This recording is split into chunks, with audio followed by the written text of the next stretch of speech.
Speedy? Ham sweet. All right, we have tri-tip, Mark.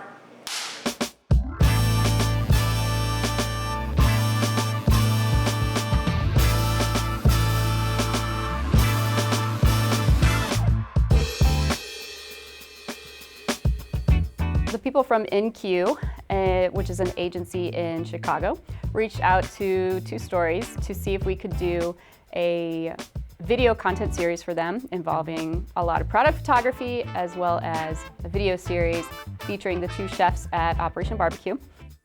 The chefs explained how different cuts of meat can be used as substitutes for other meats to save on cost and time without sacrificing quality. We probably had about a dozen people for the crew, and I believe this was our first big shoot with the Alexa 35 right after we got it. So that was really nice to get in there and finally see what it could really do in the range we had. So this was a 2-day shoot between shooting outside with the smokers and shooting inside in the kitchen. We did our talking points on like, hey, these are these different types of meat. This is how you cut them up. This is how you use them. We got the nice product shots of all of them, and we interviewed 3 people from Operation BBQ Relief. On the photography side, we wanted to get a lot of high quality photos of everything that was being done over the course of our 2 days at Operation BBQ. The most fun would be a toss-up between the prep part where they were putting all of the seasonings on the meat. We had him put a ton of salt. I just remember asking Johnny to put more and more salt so that way it would show up on camera really well. It ended up being like 4 times the amount of salt he would normally put on a cut of meat, but we had to do it that way in order for us to really see it. I mean, it almost looked like it was snowing on the meat, but it did look really cool and the final product came out great. So for this project, the main inspiration that the client gave us was the Barbecue Showdown show on Netflix. We wanted to give it a nice, bright, soft look.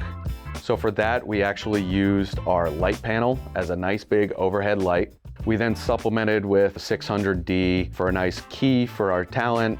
We had a Nanite 60 as a nice edge light. And then we used Titan tubes kind of throughout the kitchen to get the look that we needed, you know, find the shine. So I would say if there was any issues with the lighting setup, it was all the stainless. There's stainless everywhere.